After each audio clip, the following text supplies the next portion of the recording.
الحمدللہ نحمده ونستعینه ونستغفره ونعوذ باللہ من شرور انفسنا ومن سیئات اعمالنا من يهده الله فلا مضل له ومن يضلل فلا هادي له واشهد ان لا الہ الا اللہ وحدہ لا شریک له واشهد ان محمدا عبده ورسوله اما بعد فإن خير الحديث كتاب الله وخير الهدي هدي محمد صلى الله عليه وسلم وشر الأمور محدثاتها وكل محدثة بدعة وكل بدعة ضلالة وكل ضلالة في النار. فأعوذ بالله السميع العليم من الشيطان الرجيم. بسم الله الرحمن الرحيم. قاف والقرآن المجيد بل عجبوا أن جاءهم منذر منهم فقال الكافرون هذا شيء عجيب أإذا متنا وكنا ترابا ذلك رجع بعيد قد علمنا ما تنكث الأرض منهم وعندنا كتاب حفيظ بل كذبوا بالحق لما جاءهم فهم في أمر مريج أفلم ينظروا إلى السماء فوقهم كيف بنيناها وزيناها وما لها من فروج والأرض مددناها وألقينا فيها رواسي وأنبتنا فيها من كل زوج بهيج تبصرة وذكرى لكل عبد منيب ونزلنا من السماء ماء مباركا فأنبتنا به جنات وحب الحصيد والنخل باسقات لها طلع نضيد رزقا للعباد وأحيينا به بلدة ميتا كذلك الخروج كذبت قبلهم قوم نوح وأصحاب الرس وثمود وعاد وفرعون وإخوان لوط وأصحاب الأيكة وقوم تبع كل كذب الرسل فحق وعيد أفعينا بالخلق الأول بل هم في لبس من خلق جديد. وقال الله تبارك وتعالى في موضع آخر إن عدة الشهور عند الله 12 شهرا في كتاب الله يوم خلق السماوات والأرض منها 4 حرم ذلك دين القيم إلى آخره. ہر طرح کی تعریف، کبریائی اور بڑائی اللہ رب العالمین کے لیے ہے جو تمام جہانوں کا خالق و مالک، مدبر و منتظم ہے. اور درود و سلام ہو آئے ہوئے تمام انبیاء کرام پر، خصوصیت کے ساتھ آخری نبی محمد عربی صلی اللہ علیہ وسلم پر جو تمام جہانوں کے لیے رحمت، ہدایت اور بشیر و نذیر بنا کر بھیجے گئے. اللہم صلی علی محمد وعلی آل محمد کما صلیت علی ابراہیم وعلی آل ابراہیم انک حمید مجید. اللہم بارک علی محمد وعلی آل محمد کما بارکت علی ابراہیم وعلی آل ابراہیم انک حمید مجید. محترم سامعین اور میری اسلامی ماں اور بہنوں، آج جمعہ کا دن ہے اور یہ مہینہ اسلامی نیا سال کا پہلا مہینہ ہے جسے محرم الحرام کہا جاتا ہے. اور محرم الحرام یہ حرمت والے 4 مہینوں میں سے ایک مہینہ ہے. اللہ تبارک و تعالیٰ نے اپنے کلام مقدس میں اس بات کی وضاحت فرمائی ہے کہ میرے نزدیک یعنی اللہ کے نزدیک مہینوں کی تعداد اللہ کی کتاب میں 12 ہیں. ان میں سے 4 حرمت والے مہینے ہیں اور یہ 4 حرمت والے مہینے جو 12 مہینوں میں سے قرار دیے گئے اور مہینوں کی تعداد جو 12 بتائی گئی، یہ اللہ نے آسمان اور زمین کے پیدا کرنے کے وقت سے ہی متعین فرمایا ہے. اور اس میں 4 حرمت والے مہینے قرار دیے گئے ہیں اور یہی سیدھا دین ہے، یعنی یہی شریعت کی سیدھی بات ہے، شریعت کی جو صاف ستھری بات ہے وہ بات یہی ہے کہ یہ 12 مہینوں میں سے 4 حرمت والے مہینے ہیں۔ آگے اللہ تبارک و تعالیٰ فرما رہا ہے کہ اس مہینے میں، یعنی ان حرمت والے مہینوں میں اپنے نفسوں پر تم ظلم نہ کرو، یعنی اپنے آپ پر ظلم نہ کرو، اور اگر تم سے مشرکین لڑنا چاہیں تو پھر تم لڑ سکتے ہو، ورنہ تم پہل نہیں کرنا ہے، یعنی تمہیں اس کام کی اجازت نہیں دی گئی۔ اگر وہ اس کام پر کمر بستہ ہو جائیں، اللہ کی حرمت کا خیال نہ رکھیں، اللہ نے جن مہینوں کو حرمت والا قرار دیا ہے اس کا وہ خیال نہ رکھتے ہوئے اگر وہ تم سے لڑائی کرنا چاہیں تو تم ان سے لڑائی کر سکتے ہو اپنے نفس کی حفاظت کے لیے، ورنہ تم کو ان مہینوں میں ان کاموں کا کرنا اپنے نفس پر ظلم کرنے کے برابر ہے، اپنے آپ کو گناہگار بنانے کے برابر ہے۔ اس سے اللہ تبارک و تعالیٰ تمہیں روک رہا ہے۔ اب یہاں اس آیت کے مفہوم کو جب ہم سمجھنا چاہیں گے تو ظاہر ہے کہ قرآن جو اللہ کی مقدس کتاب ہے، اللہ تبارک و تعالیٰ نے جو پیغام ہمارے درمیان بھیجا ہے، اس پیغام کی صحیح وضاحت آپ صلی اللہ علیہ وسلم نے اپنے فرمان کے ذریعے کیا ہے، اور اس اعتبار سے ہم آپ صلی اللہ علیہ وسلم کے فرمان کو سامنے رکھتے ہوئے اپنے آپ کو عمل کے لیے تیار کریں گے، اس آیت پر، اس فرمان پر جو اللہ کا اور اللہ کے رسول صلی اللہ علیہ وسلم کا ہے، اس پر ہم عمل کریں گے۔ تو یہاں یہ بات واضح کر دی گئی اور بتا دی گئی کہ مہینوں کی تعداد 12 ہے۔ اب جب آپ دیکھیں گے تو بہت سارے مسالک کے اندر، بہت سارے ادیان میں اور بہت سارے ان تہذیبوں میں جو اسلام کے مخالف ہیں، ان کے اندر مہینوں کی تعداد گھٹائی بڑھائی گئی ہے، تاریخوں کو ایک دوسرے کے ساتھ ملا دیا گیا ہے، اس طرح کی بہت ساری کمی اور زیادتیاں کی گئی ہیں، جس کا تذکرہ اللہ نے یہ سورہ توبہ کی جس آیت میں اس بات کا ذکر کیا ہے کہ مہینوں کی تعداد 12 ہے، جسٹ اسی آیت کے نچلے دوسرے آیت میں اس بات کی بھی وضاحت کیا ہے کہ اسی طرح کا ایک عمل کفار کے یہاں بھی موجود تھا، کفار کے یہاں بھی اسی طرح کا ایک عمل موجود تھا۔ وہ عمل یہ تھا کہ یہ حرمت والے مہینے کا خیال وہ بھی کرتے تھے، مگر ان کے اوپر تھا، جب وہ چاہتے تھے ان مہینوں کو حرمت کا مہینہ قرار دے لیتے تھے، اور جب ان کو اپنے مطلب کی کرنی کی باری آتی تھی، اپنا مطلب پورا کرنا ہوتا تھا، تو ان مہینوں کی حرمت کو وہ منسوخ کر دیتے تھے اور کہتے تھے کہ ان کو آگے بڑھا دیا جائے، ان کو آگے بڑھا دیا جائے، ابھی جو ہم لوگوں کو آپس میں مار پیٹ، قتل و غارت گری، ظلم و ستم کرنا ہے وہ ہم لوگ کر لیں، ان مہینوں کو آگے بڑھا دیا جائے۔ تو یہ وہ کام کرتے تھے۔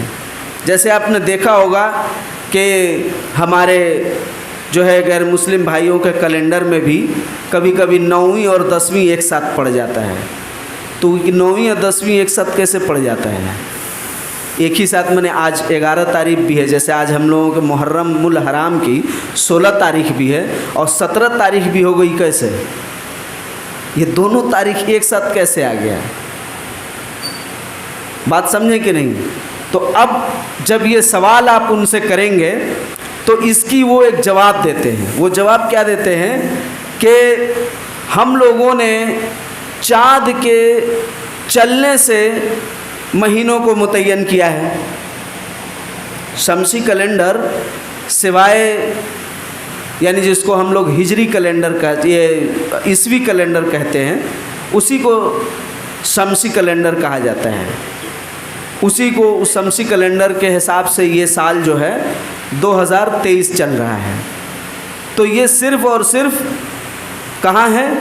عیسائیوں کے یہاں شمسی کیلنڈر کا اعتبار ہے، بقیہ دنیا کے جتنے بھی مذاہب ہیں ان تمام مذہبوں میں قمری کیلنڈر کو ترجیح دی گئی ہے، قمری کیلنڈر کا اعتبار کیا گیا ہے۔ دنیا کے جتنے بھی مذاہب ہیں، دنیا کے جتنے بھی مذاہب ہیں، یہودیوں یعنی نصرانیوں کو چھوڑ کر یہودیوں کا، ہندوازم کا، اس سے پہلے جتنے بھی جو ہے یہاں تک کہ ہمارے اسلام کا جو کیلنڈر ہے یہ ہجری ہے، ہجری یعنی ہجرت سے متعین، لیکن اس میں جو اعتبار کیا گیا ہے دنوں کا اور مہینوں کا، یہ چاند کے چال سے متعین کیا گیا ہے، چاند کی گردش سے متعین کیا گیا ہے، سورج کی گردش سے نہیں کیا گیا ہے۔ تو اس طور پر وہ یہ جواب دیتے ہیں کہ چاند کی گردشیں ہیں، چاند گردش کرتا ہے، اور علم نجوم جب آپ پڑھے ہوں گے تو سمجھیں گے کہ چاند اور سورج بسا اوقات ایک ساتھ بھی چلتے ہیں۔ تو اس لیے یہ ممکن ہے، یعنی جغرافیائی اعتبار سے، ایسٹرونومی کے اعتبار سے، کہ ایک ہی دن میں دو تاریخ متعین ہو جائے، مگر اللہ تبارک و تعالیٰ نے اس کا اعتبار نہیں کیا ہے۔ اللہ تبارک و تعالیٰ نے اس بات کو ہمارے لیے متعین نہیں فرمایا ہے۔ اللہ تبارک و تعالیٰ نے جو شریعت ہمارے درمیان بھیجی ہے اتنی گنجلک اور اتنے گہرائی میں جانے کے لیے نہیں ہے، بس اس نے انسانیت کی خوشنودی کہ انسان جو ہے اللہ اور اپنے رب کی رضا حاصل کر سکے، اس تعلق سے ہے۔ ورنہ اللہ تبارک و تعالیٰ نے بھی اس بات کو واضح کیا ہے کہ یہ سورج اور چاند جو ہم نے بنایا ہے یہ ایک اندازے پر متعین ہے، اور اس سورج اور چاند کی پیدائش تو ایک ہماری نشانیوں میں سے ہے، اور دوسری وَلِتَعْلَمُوا عَدَدَ السِّنِينَ وَالْحِسَابَ، دوسری کیا چیز ہے؟ دوسرا کس لیے پیدا کیا گیا ہے؟ ایک تو یہ ہماری نشانیاں ہیں جن سے تم اللہ رب العالمین کی تخلیق کو پہچان سکو، اللہ رب العالمین کی قدرت کو پہچان سکو، اس کے معرفت کو حاصل کر سکو کہ میرا رب کتنا عظیم ہے کہ دنیا کائنات کی تمام چیزیں، ہر ایک ذرہ اس نے پیدا کیا ہے، اس نے پیدا کیا ہے۔ وہ کائنات کے اندر محدود نہیں ہے، کائنات سے باہر کی چیز ہے۔ یہی بات سمجھنے کے لیے اللہ تبارک و تعالیٰ نے اپنی تخلیق کے طرف اشارہ کیا ہے، اور دوسری کہ اللہ نے اس کو بے فائدہ بھی نہیں بنایا۔ اس کا ایک فائدہ اللہ نے قرآن میں ذکر کیا ہے کہ تم اس کے ذریعے سے اپنے حساب کتاب متعین کرتے ہو، وَلِتَعْلَمُوا عَدَدَ السِّنِينَ وَالْحِسَابَ، اس کے ذریعے سے تم اپنے حساب کتاب متعین کر سکو، اور ستاروں کو پیدا کیا تاکہ لِتَهْتَدُوا، ستاروں کو ہم نے اس لیے پیدا کیا تاکہ تم اس کے ذریعے سے راستہ معلوم کر سکو۔ پہلے جی پی ایس نہیں تھا، جی پی آر ایس، تو بحری لوگ جو جہاز چلاتے تھے وہ ستاروں کے اگنے سے، ستاروں کے ظاہر ہونے سے راستہ معلوم کرتے تھے، اور اس طرح سے وہ سمت معلوم کر کے اپنے جہازوں کو اس طرف لے کر جاتے تھے۔ تو اس لیے بھی اللہ تبارک و تعالیٰ نے پیدا کیا، اس سے موسموں کا حساب لگتا ہے، اس لیے بھی پیدا کیا۔ مگر وہیں پر اس بات کی بھی وضاحت کر دی گئی حدیث کے اندر کہ یہ تمہارے لیے اللہ کی ایک نشانیوں میں سے ہے، اس سے تم راستہ تلاش کرتے ہو، اور اس سے جو لوگ نچھتر اپنی قسمت کا حال معلوم کرتے ہیں وہ کفر کا کام ہے، وہ شیطانی اعمال میں سے ہے، اسے تمہیں نہیں کرنا ہے۔ تو اس آیت کے اندر اس بات کی وضاحت کر دی گئی کہ مہینوں کی تعداد 12 ہے، یہ گھٹنے بڑھنے والی نہیں ہے۔ یعنی بہت سارے کیلنڈروں میں 7 مہینے ہیں۔ ہمارے یہاں ایک فرقہ پایا جاتا ہے جسے عیسائی شیعہ فرقہ کہا جاتا ہے، وہ اس کو بوہرا فرقہ کہا جاتا ہے۔ شیعوں میں ایک فرقہ ہے بوہرا فرقہ، تو اس کے تعلق سے جب آپ پڑھیں گے بہائیہ فرقہ ہے، بوہرا فرقہ ہے، یہ فرقے والے، ان کے یہاں مہینے 20 مہینے ہیں، یعنی 20 مہینوں کا ایک سال ہے۔ ان مہینوں کا نام ہے شہر الکمال، شہر الجمال، اور اس طرح سے کئی ایک نام، یعنی 20 مہینے متعین کیے ہیں انہوں نے ایک سال میں۔ یہودیوں کے یہاں ایک فرقہ پایا جاتا ہے جو غالی قسم کا یہودی ہیں، وہ 7 مہینے کا ایک سال قرار دیتے ہیں۔ اسی طرح سے چینیوں کے یہاں 18 مہینوں کا 1 سال ہے۔ تو ان سارے لوگوں کی تردید اللہ تبارک و تعالیٰ نے کر دی، اور ان تمام مذاہب کی تردید کر کے اللہ نے یہ بتایا کہ مہینوں کی تعداد اللہ نے لوح محفوظ میں اور اس آسمان اور زمین کے پیدائش کے وقت سے ہی لوگوں میں 12 مہینے کو متعین کر دیا ہے، اس سے زیادہ مہینے نہیں ہیں۔ اور ان 12 مہینوں میں سے 4 مہینے تمہارے لیے حرمت کے قرار دیے گئے۔ اب ان 4 مہینوں کی جب ہم تفسیر جاننا چاہیں گے تو اللہ کے رسول صلی اللہ علیہ وسلم فرما رہے ہیں کہ یہ 4 مہینے تمہارے جو حرمت کے ہیں، یہ ان میں سے 3 پے در پے ہے۔ 3 کیا ہے؟ پے در پے ہے۔ کون کون سا مہینہ پے در پے ہے حرمت والا؟ ذی قعدہ، ذی الحجہ اور محرم، یہ پے در پے ہے۔ اسی میں سے یہ محرم الحرام ہے، جس سے ہمارا نیا ہجری سال کا کیلنڈر شروع ہوتا ہے۔ تو یہ 3 مہینے پے در پے ہیں، اور چوتھا حرمت والا مہینہ رجب ہے، جو مضر قبیلے کا ہے۔ رجب مضر قبیلے کا ہے۔ یہاں بھی حدیث کے اندر یہ بات وضاحت کی گئی ہے کہ آپ صلی اللہ علیہ وسلم نے جو یہ بات بیان کی ہے کہ 4 مہینے تمہارے حرمت کے ہیں، ذی قعدہ، ذی الحجہ اور محرم، یہ تینوں پے در پے ہیں، ایک اکیلا بیچ میں پڑتا ہے رجب، جو مضر قبیلے کا حرمت والا مہینہ ہے۔ تو اس رجب کو مضر قبیلے کا حرمت والا مہینہ کیوں کہا گیا؟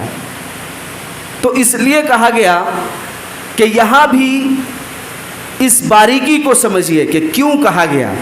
اس لیے کہا گیا کہ ربیہ قبیلے والے کا مہینہ رجب تھا، انہوں نے اپنے لیے رجب کا مہینہ متعین کیا تھا ربیہ قبیلے والوں نے، مگر وہ اس کو حرمت کا مہینہ نہیں مانتے تھے۔ وہ کہتے تھے کہ ہمارے لیے حرمت کا مہینہ وہ ہے جو شعبان اور شوال کے درمیان میں آتا ہے۔ تو شعبان اور شوال کے درمیان میں کون سا مہینہ آتا ہے؟ شعبان اور شوال کے درمیان میں کون سا مہینہ آتا ہے؟ معلوم ہے؟ نہیں معلوم ہے؟ شعبان اور شوال کے درمیان رمضان کا مہینہ آتا ہے۔ شعبان، اس کے بعد رمضان، پھر شوال۔ تو ان کا کیا کہنا تھا کہ شعبان اور شوال کے بیچ میں جو مہینہ آتا ہے وہ مہینہ ہم لوگوں کے لیے حرمت کا مہینہ رہے گا۔ کس نے کہا؟ ربیہ قبیلے والوں نے۔ مگر مضر قبیلے والوں نے کہا کہ نہیں، ہم لوگوں کے لیے رجب ہی حرمت کا مہینہ رہے گا۔ تو جب اللہ تبارک و تعالیٰ نے شریعت کی جانب سے اس مسئلے کی وضاحت کی، اس بات کی وضاحت کی، تو بتا دیا کہ 3 مہینے تو پے در پے حرمت والے تمہارے لیے ہیں، اور یہ جو دونوں قبیلے اختلاف کر رہے ہیں حرمت والے مہینوں میں، تو انہیں بتا دیا جائے کہ ربیہ قبیلے کا مہینہ جو رجب ہے وہی حرمت والا مہینہ ہے۔ ربیہ قبیلے نے جو اپنے لیے اپنے مہینے کو چھوڑ کر ایک دوسرے مہینے کو حرمت کا مہینہ قرار دیا ہے، یعنی رمضان کو، وہ حرمت کا مہینہ نہیں ہے۔ رجب کا مہینہ حرمت کا مہینہ قرار دیا جائے گا۔ معلوم ہوا کہ کسی چیز کو کسی مہینے میں اپنی طرف سے متعین کر کے اور اس کے متھے مڑ دینا، شریعت نے اس سے بھی روک دیا اور واضح کر دیا کہ کوئی مہینہ نہیں ہے۔ یعنی تم کہہ دو گے تو ایسا نہیں ہو جائے گا، جیسے کہ ہم بھی کہتے ہیں۔ کیسے کہتے ہیں؟ ربیع الاول کو ہم کیا کہتے ہیں؟ ربیع الاول کو کیا کہتے ہیں؟ ربیع النور، اور ربیع الثانی کو ربیع الغوث، اور 13 صفر کو ترتیجی کا چاند، فلانے کا چاند، فلانے بابے کا چاند، یہ سب نہیں چلے گا۔ اللہ نے مہینوں کو اس کے لیے متعین نہیں کیا ہے، اور مہینوں کا اس سے تعلق نہیں ہے۔ بات سمجھ میں آئی؟ یہی اللہ نے بتانا چاہا کہ تم اپنے طرف سے رمضان کو متعین کر لو گے تو تم کون ہوتے ہو شریعت متعین کرنے والے؟ اللہ جو تمہیں متعین کر کے دے گا اس کی تمہیں تابعداری کرنی ہے۔ یہی اصل چیز مسلمانوں سے مطلوب ہے، اور مسلمانوں سے پہلے کی امتیں جو انبیاء کرام کی آئیں، فرما بردار ہوئیں، ان انبیاء کرام کی امتوں سے بھی یہی مطلوب تھا اور امت محمدیہ سے بھی یہی مطلوب ہے، مگر افسوس کہ بہت سارے لوگوں نے اس چھوٹی سی بات کو سمجھنے میں یا تو دیر کر دی یا نہیں سمجھ پائے۔ یہی چھوٹی سی بات ہے، اور اسی بات کو دوسرے لفظوں میں ہم سنت اور بدعت سے تعبیر کر سکتے ہیں۔ سنت اور بدعت سے تعبیر کر سکتے ہیں کہ سنت یہ ہے کہ شریعت کے مطابق چلی جائے۔ اللہ اور اس کے رسول نے جو چیز ہمارے لیے متعین کی ہے اس کو ہمیں فالو کرنا ہے، اس پر عمل کرنا ہے، یہی شریعت کا تقاضا ہے۔ اور جو چیز ہم نے خود سے اپنے لیے متعین کر لیا ہے اس کو اچھا سمجھتے ہوئے، چاہے وہ جتنا ہی اچھا کیوں نہ ہو۔ ابھی کچھ لوگوں میں کیا ہے کہ ابھی بہت کم لوگ اہل حدیث ہو رہے ہیں، اکثر لوگ کیا ہو رہے ہیں، اصلاح پسند ہو رہے ہیں، اور وہ اصلاح پسند کا نتیجہ یہ ہو رہا ہے کہ اس میں کچھ لوگ یا تو ملحد ہو جا رہے ہیں یا کچھ لوگ اتنا زیادہ مصلح ہو جا رہے ہیں کہ اس اصلاح پسند کی کوئی بات کو یعنی فائدہ نہیں ہے۔ وہ کیا ہے کہ آپ کہیں کہ یہ فقہا نے جو باتیں کہی ہیں نا، فقہا نے جو باتیں کہی ہیں وہ کچھ تو سمجھ کے ہی کہا ہے نا۔ یہ ہے وہ چیز، وہ تیر کہ جو چلائی جا رہی ہے، اور سمجھنے والا کیا کہہ رہا ہے، ہاں بات تو صحیح ہے، فقہا نے کچھ سوچ ہی کر کے کہا ہوگا۔ ارے بھئی، تو فقہاؤں کا فقہا اور تمام انبیاء کا خطیب اور شفیع، سید الانبیاء، اشرف الانبیاء، سید الناس، احکم الحاکمین کی جانب سے متعین کردہ رحمت للعالمین، انہوں نے جو باتیں کہی وہ کچھ سوچ کے نہیں کہا، ایسے تیسے کہہ دیا، جیسے تیسے کہہ دی۔ اسلام میں حکمت نہیں ہے۔ اللہ نے تو کہا کہ ہم نے ہر نبی کو کتاب، نبوت اور حکمت، ان تین چیزوں سے نوازا۔ اللہ سورہ آل عمران میں کہہ رہا ہے کہ کوئی بھی ایسا بشر نہیں ہے کہ جس کو ہم نے کتاب، حکمت اور نبوت سے نوازی ہو، وہ لوگوں کو یہ کہے کہ تم ہماری عبادت کرو۔ وہ لوگوں کو یہ نہیں کہے گا۔ وہ کیا کہے گا؟ کونوا ربانین، تم سب کے سب اللہ رب العالمین کے ہو جاؤ۔ وہ یہ نہیں کہتا ہے کہ تم ہماری بات مانو، ہم نے جو کہا سوچ کر کہا۔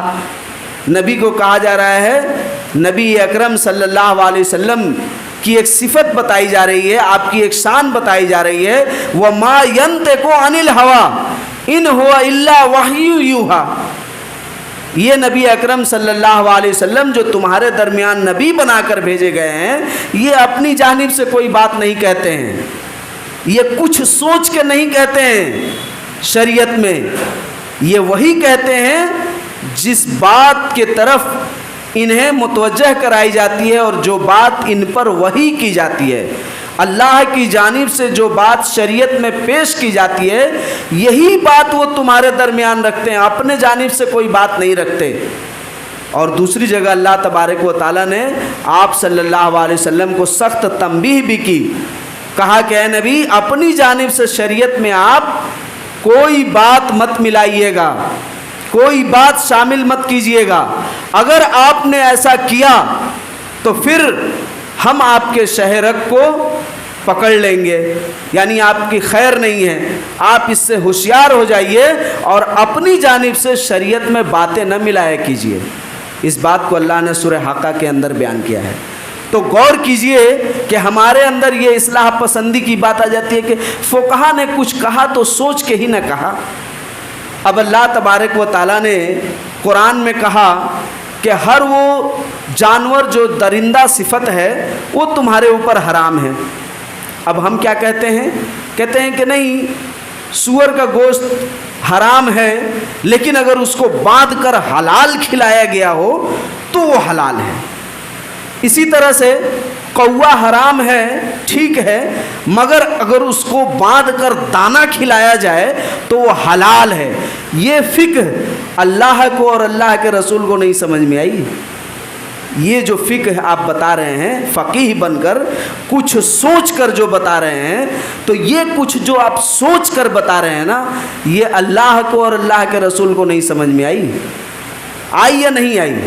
چلیے اللہ کے رسول کو نہیں سمجھ میں آئی، اللہ کو تو سمجھ میں آنی چاہیے تھی، کیونکہ اللہ نے ہی نہ حرام کیا قرآن میں۔ تو اللہ جس نے ساری کائنات کو پیدا فرمایا، ہم کو، آپ کو، آپ کے فقیہوں کو، آپ کے باپ داداؤں کو، سب کو اسی نے پیدا کیا، اس کو نہیں سمجھ میں آئی کہ کوا کو باندھ کر آپ حلال کھلائیے گا تو اس کا گوشت حلال ہو جائے گا؟ یہ بات اللہ کو نہیں سمجھ میں آئی۔ تو بات یہاں بھی یہی بتائی جا رہی ہے کہ مضر قبیلہ والوں نے اور ربی قبیلہ والوں نے اختلاف کیا اپنے درمیان حرمت کے مہینے کو چننے میں۔ ربی قبیلہ والوں نے رمضان کو چنا اور مضر قبیلہ والوں نے رجب کو چنا۔ اللہ تبارک و تعالیٰ نے یہ فیصلہ کیا امام کائنات کے ذریعے کہ آپ انہیں بتا دیں کہ 3 کے بعد جو چوتھا حرمت کا مہینہ ہے وہ رجب قبیلے والوں نے جس کو چنا ہے اسی کو میں نے پسند کیا ہے، یعنی اللہ اسی کے طرف ہے۔ ربی قبیلہ والوں کی حرمت والے رمضان کے مہینے کو اللہ نے قبول نہیں کیا ہے، وہ حرمت کا مہینہ نہیں ہے۔ تو شریعت کس کی بنے گی؟ اللہ اور اس کے رسول کی، یعنی اللہ تبارک و تعالیٰ نے جو بات کہہ دیا اسے ہمیں ماننا ہے۔ اس کے علاوہ کی بات ہم جتنا اچھا بھی ہو یا کچھ سوچ کے ہی کیوں نہ کہا گیا ہو، وہ ہم پر لاگو نہیں ہوتا ہے، وہ ہم پر عمل کے لیے فرض نہیں کیا گیا ہے۔ اللہ تبارک و تعالیٰ قیامت میں آپ سے بہت ساری باتوں کے بارے میں نہیں پوچھے گا، بہت ساری باتوں کے بارے میں نہیں پوچھے گا۔ جب آپ مریں گے تو فرسٹ ٹائم آپ کے سامنے جو سوال نامہ آئے گا اس میں بھی بہت ساری باتیں نہیں پوچھی گئی ہیں، معلوم ہے؟ اس میں 3 ہی بات پوچھی گئی ہے، بہت ساری بات نہیں پوچھی گئی ہے۔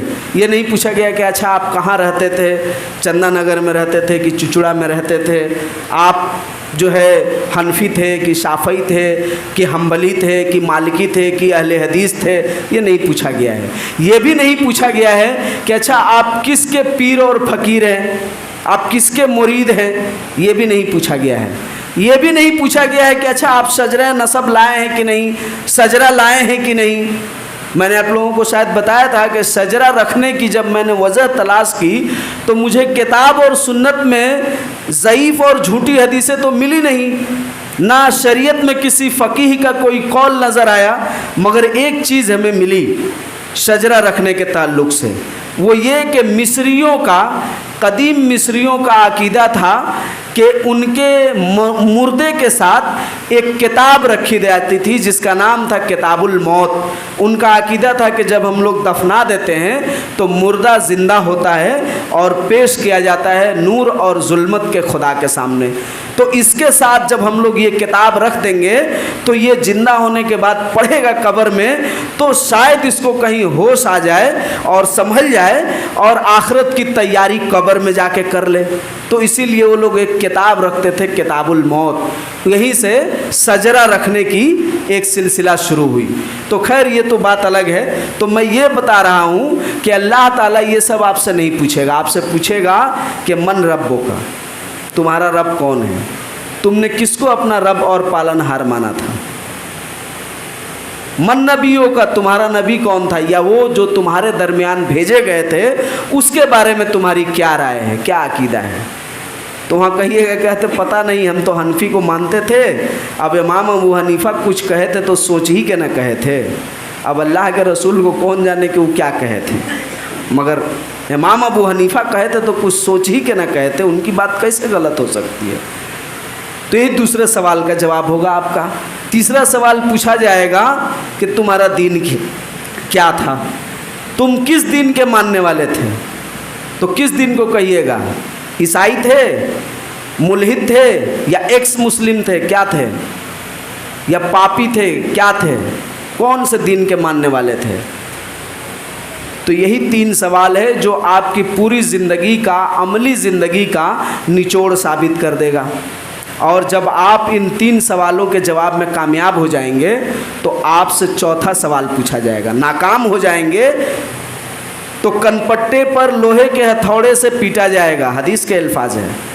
اس طرح کہ آپ 70 گز زمین کے اندر چلے جائیں گے اور کامیاب ہو جائیں گے، بتا دیں گے کہ میرا رب اللہ ہے، میرا دین اسلام ہے، اور میرے درمیان جو بھیجے گئے تھے وہ میرے نبی تھے، ان کا اتباع ہمارے اوپر فرض کیا گیا تھا، انہی کی باتوں کو ہم پر لاگو کیا گیا تھا، ہم نے اس پر عمل کیا، فقیہوں کے کچھ سوچنے کا ہم سے نہیں پوچھا جائے گا۔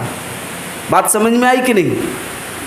تو جب آپ اس سوالوں کا جواب دے لیں گے تو حدیث کے اندر ہی موجود ہے ابو داؤد میں کہ اس سے چوتھا سوال پوچھا جائے گا، کامیاب ہونے والوں سے، نامراد ہونے والوں سے نہیں، کامیابی ہونے والے سے پوچھا جاتا ہے کہ اچھا بھائی آپ تو اچھا نمبر سے پاس ہو گئے، تو اب بتائیے آپ کس میں آنرز کرنا چاہتے ہیں، کس میں آنرز کرنا چاہتے ہیں، پی ایچ ڈی کرنا چاہتے ہیں؟ جو پاس ہی نہیں ہوا اس سے آپ کہیے گا کہ کس میں آنرز کرنا چاہتے ہیں، پوچھئے گا نہیں نا؟ تو جو کامیاب ہو جائیں گے ان سے چوتھا سوال ہوگا کہ آپ ان سوالوں کے جواب کہاں پائے؟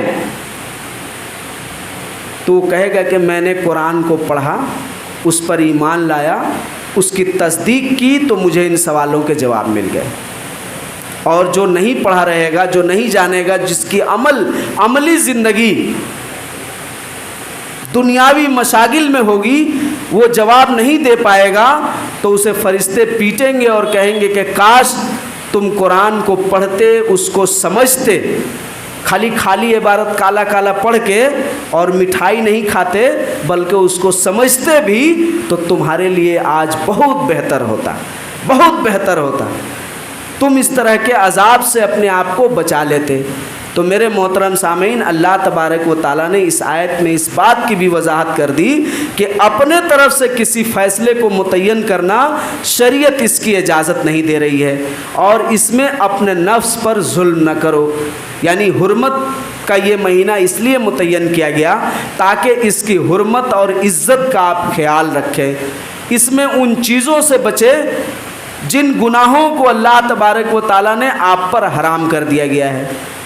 یعنی حرمت کے لفظ کی تحقیق میں علامہ ابن قیم، علامہ ابن تیمیہ اور بھی دیگر علماء کرام نے لمبی تفصیل لکھی ہے کہ حرمت کا یہ معنی تو ایک یہ ہے کہ اس میں آپ پر اللہ کی جانب سے کچھ چیزوں کو حرام کر دیا گیا، اور وہ چیزیں کیا ہیں؟ جنگ و جدال، قتال، آپس میں حسد، جھگڑا، لڑائی، اس طرح کی چیزوں کو ان مہینے میں حرام کیا گیا۔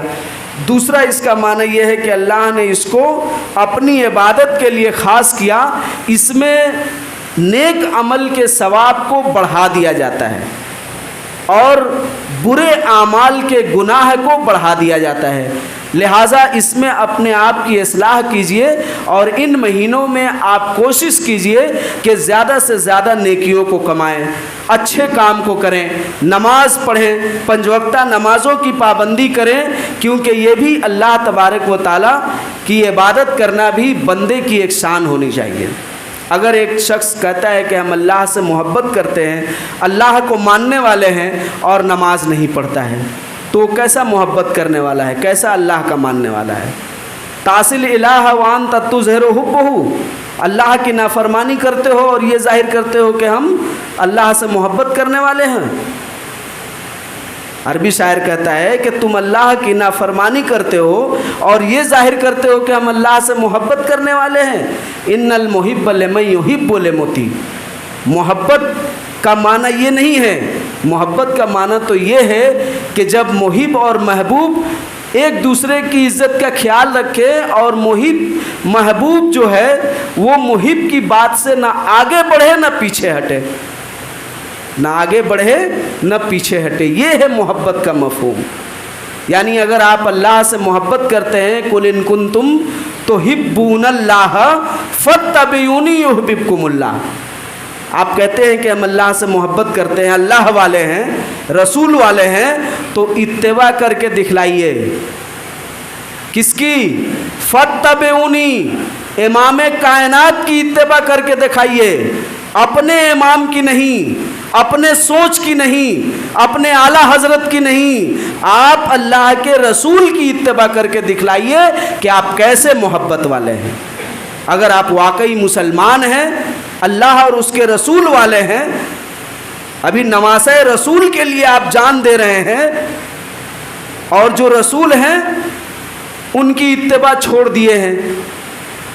تو نواسہ رسول تو رسول کی اتباع کرتے تھے نا، تب نہ وہ جنت کے سردار ہوئے۔ اور آپ کیا کر رہے ہیں؟ آپ کا عمل کیا ہے؟ تو اسی لیے علامہ ابن قیم رحمۃ اللہ علیہ نے اپنی کتاب المنار المنیف میں یہ بات لکھی ہے کہ تم اس مہینے میں، یعنی کس مہینے میں؟ محرم میں سنیوں اور بدعتیوں کو پہچان سکتے ہو۔ کس طرح پہچان سکتے ہو؟ اس طور پر پہچان سکتے ہو کہ اس محرم الحرام کے مہینے میں جو سنی ہیں، یہی لفظ انہوں نے لکھا ہے، سنی کا لفظ کتاب میرے پاس موجود ہے، آپ لوگ دیکھ سکتے ہیں کہ اس ماہ محرم میں جو سنی ہیں ان کی پہچان تو یہ ہوتی ہے کہ وہ اتباع رسول کے مطابق صلی اللہ علیہ وسلم کے مطابق اس مہینے میں 2 روزہ رکھتے ہیں اور اس کے علاوہ کوئی کام نہیں کرتے۔ حسین کا روزہ نہیں رکھتے ہیں، یہ پہلے ہی سے روزہ چلا آ رہا ہے، حدیث کے اندر موجود ہے، آپ پڑھیں گے بخاری کے اندر بھی، مسلم میں، کہ اہل مکہ بھی اس روزے کو رکھتے تھے، عاشورہ کے روزے کو۔ تو اہل مکہ جو عاشورہ کے روزے کو رکھتے تھے اور آپ صلی اللہ علیہ وسلم بھی رکھتے تھے، اس وقت حسین پیدا بھی نہیں ہوئے تھے اور اللہ کے رسول بھی نہیں بنائے گئے تھے، معلوم ہونی چاہیے۔ اس وقت سے یہ روزہ رکھا کرتے تھے۔ تو کس لیے رکھتے تھے؟ تو وہاں وضاحت ہے کہ یہ موسیٰ علیہ السلام نے جو شکرانے کے طور پر روزہ رکھا تھا اسی کو رکھتے تھے۔ تو امام ابن قیم رحمۃ اللہ علیہ اپنی کتاب میں لکھ رہے ہیں کہ اس مہینے میں سنیوں کی پہچان یہ ہوتی ہے کہ وہ اس مہینے میں نبی اکرم صلی اللہ علیہ وسلم کے مطابق، ان کی شریعت اور اتباع کے مطابق اس مہینے میں 2 روزہ رکھتے ہیں۔ اور بدعتیوں کی، اس کے برعکس جو گمراہ ہیں، خارج عن السنہ ہیں، یہ لفظ انہوں نے لکھا ہے کہ جو گمراہ ہیں، بدعتی ہیں اور اہل سنت والجماعت سے خارج ہیں، ان کی پہچان یہ ہوتی ہے کہ وہ اس مہینے کو غم و الم کا مہینہ بناتے ہیں اور اس میں وہ کام کرتے ہیں جن کاموں کی اجازت انہیں شیطان دیتا ہے، جن کاموں کی اجازت انہیں شیطان دیتا ہے، یہ وہ سارے کام اس مہینے میں کر گزرتے ہیں اور اس کی حرمت کا خیال نہیں رکھتے۔ تو اس کی حرمت کا خیال کیا رکھنا ہے؟ اس میں آپ کو صدقہ و خیرات کرنا چاہیے، اس میں آپ 5 وقتہ نمازوں کی پوری طرح سے پابندی کریں، وقت نکال کر کوشش کریں کہ ہمارے 5 وقت میں سے کسی وقت کی نماز ضائع نہ ہو، اور اس میں عاشورہ کے روزے کو رکھیں، صدقہ و خیرات کریں۔ تو یہ حرمت والا مہینہ ہے، آپ کے اعمال بڑھیں گے اور آپ کے ان اعمال کے آپ کو 2 گنا ثواب دیا جائے گا۔ اور اس میں تیل پھونکیں گے، اکھاڑا کھیلیں گے، 5 وقت تو مسجد میں آنے کی توفیق نہیں ہوتی ہے، کوئلہ جلا کر مصلی بچھا کے نماز پڑھنے کا ناٹک کریں گے۔ تو یہ جتنا کام کریں گے اس پر مزید آپ کو لعنت بھیجی جائے گی، آپ کے نامہ اعمال کو سیاہ رنگوں سے رنگا جائے گا اور آخرت میں آپ کہیں گے ما اغنا عنی مالیہ ہلک عنی سلطانیہ۔ ہمارے مال نے، ہمارے جاہ و جلال نے، ہمارے شان و شوکت نے، ہم ہیں سنی کہہ کے جو ڈراتے تھے لوگوں کو، ان ساری چیزوں نے ہمیں کوئی فائدہ نہیں پہنچایا، ہمیں ہلاک و برباد کر دیا، ہم تہو بالا ہو گئے۔ ہمیں ہماری کتاب نامہ اعمال کا کیا دیکھنا کہ ہمیں معلوم ہے کہ اس میں سارے صرف گمراہیاں سیاہ کرتوت ہی بھرے ہیں۔ ایسا نہ ہو، اس لیے ابھی اللہ نے آپ کو وقت دیا ہے، آپ کے پاس وقت ہے، اپنی اصلاح کریں۔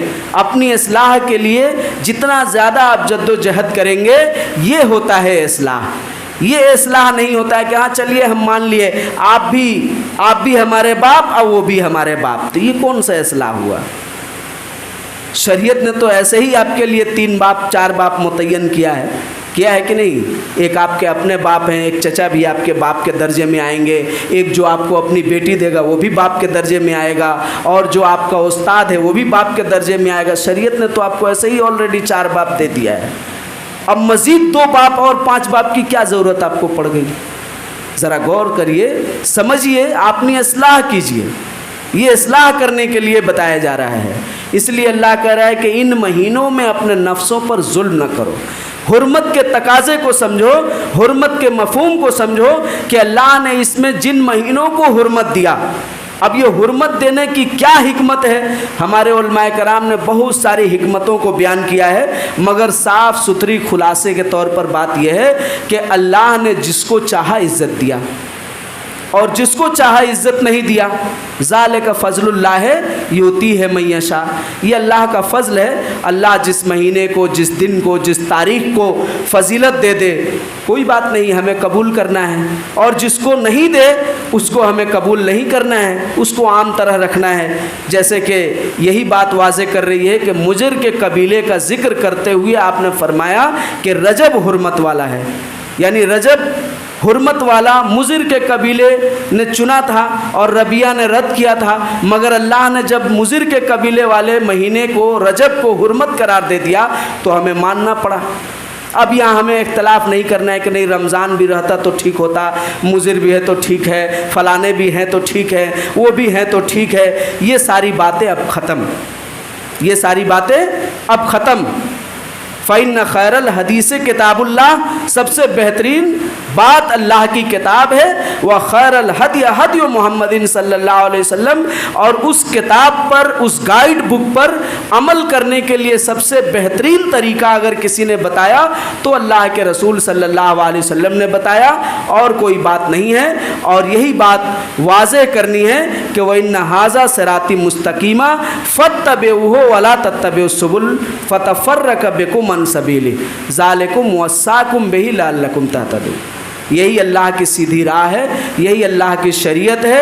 اللہ نے آپ کو, ہم کو, جو بھی مسلمان ہوئے ہیں, جو اللہ کو ماننے والے ہیں, جو اللہ کی فرما برداری کو قبول کرتے ہیں, ان کے لیے سیدھی راہ یہی ہے کہ وہ اس حرمت کے مہینے کا خیال رکھیں, اس میں لکے چھپے ہر اعتبار سے گناہوں سے اپنے آپ کو باز رکھیں, اور زیادہ سے زیادہ نیک اور صالح عمل کرنے کی کوشش کریں.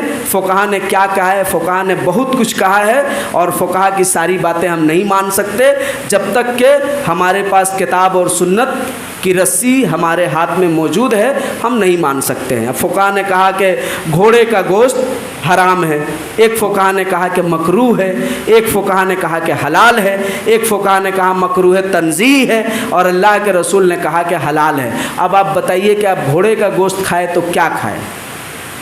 گھوڑے کا گوشت کھائے تو کیا کھائے؟ کیونکہ فقہا کی ایک جماعت کہتی ہے حرام ہے, فقہا کی ایک جماعت کہتی ہے حلال ہے, فقہا کی ایک جماعت کہتی ہے مکروہ طبعی ہے, فقہا کی ایک جماعت کہتی ہے مکروہ تنزیہی ہے, اور اللہ کے رسول حدیث اور قرآن میں موجود ہے کہ حلال ہے. تو آپ کھائے تو کیا کھائے؟ کیا کھائے؟ تو کہا جاتا ہے کہ اگر آپ حنفی ہیں تو حرام کھائیں, اگر آپ حنبلی ہیں تو حلال کھائیں, اگر آپ شافعی ہیں تو مکروہ کھائیں, اگر آپ مالکی ہیں تو مکروہ تنزیہی کھائیں. تو ایک ہی چیز میں نے بریانی آپ کھا لیے تو حرام بھی ہو گیا, حلال بھی ہو گیا, مکروہ بھی ہو گیا, طبعی بھی ہو گیا, کیسے؟ تو اسی لیے اللہ کے رسول نے کہا کہ ہم تمہیں جس شاہراہ پر چھوڑ کر جا رہے ہیں, لیلھا کا نہارھا, اس کی راتیں بھی دن کی طرح روشن ہیں, الجھاؤ نہیں ہے. بات سمجھ میں آئی؟ ہمارے باپ جو ہیں وہی ہیں, اب وہ بھی ہوں گے, وہ بھی ہو جائیں گے, وہ بھی ہو جائیں گے. ارے بھائی تو ایسے تو بہت سبھی باپ ہو جائیں گے جتنے بڑے ہیں, تو سب کے نام سے آپ کا سند نامہ بنے گا. سرٹیفکیٹ میں, برتھ سرٹیفکیٹ میں باپ کے نام کے بعد سب کا نام لیے پورے محلے بھر کے عمر دراز لوگوں کا نام چڑھا دینے سے نہیں ہو جائے گا, کیونکہ سبھی تو بزرگ باپ ہو جاتے ہیں نا. تو پھر کیسے مسئلہ چلے گا؟ تو شریعت ایسا نہیں کہتی ہے. اس لیے آپ اپنی اصلاح کریں, حرمت کے مہینے کا خیال رکھیں, اس میں عبادت کریں, بدعات اور خرافات سے اپنے آپ کو بچائیں. آخر میں اللہ سے دعا ہے کہ اللہ ہم سب کو نیک عمل کرنے کی توفیق عطا فرمائے, ہمارے ایمان اور اعمال کی اصلاح فرمائے, ہمیں پکا متبع سنت رسول بنائے, اور ہمیں صحیح مسلمان بننے کی, کتاب و سنت کو سمجھنے کی اور اس کے مطابق عمل کرنے کی توفیق عطا فرمائے. اور آج جو پرفتن ماحول ہے، اے اللہ ایسے مسلمانوں میں، ایسے ماحول میں تو مسلمانوں کی حفاظت فرما، ان کے جان و مال کی حفاظت فرما، انہیں ان کفار کے ظلم و ستم سے نجات دلا، اور یہ ہماری بدعمالیوں کا نتیجہ ہے، سنت اور شریعت سے دوری کا نتیجہ ہے۔ اے اللہ ہمیں ایسے ماحول میں تو پوری طرح سے پناہ دے اور اپنی رحمت میں جگہ دے۔ آمین وآخر دعوانا۔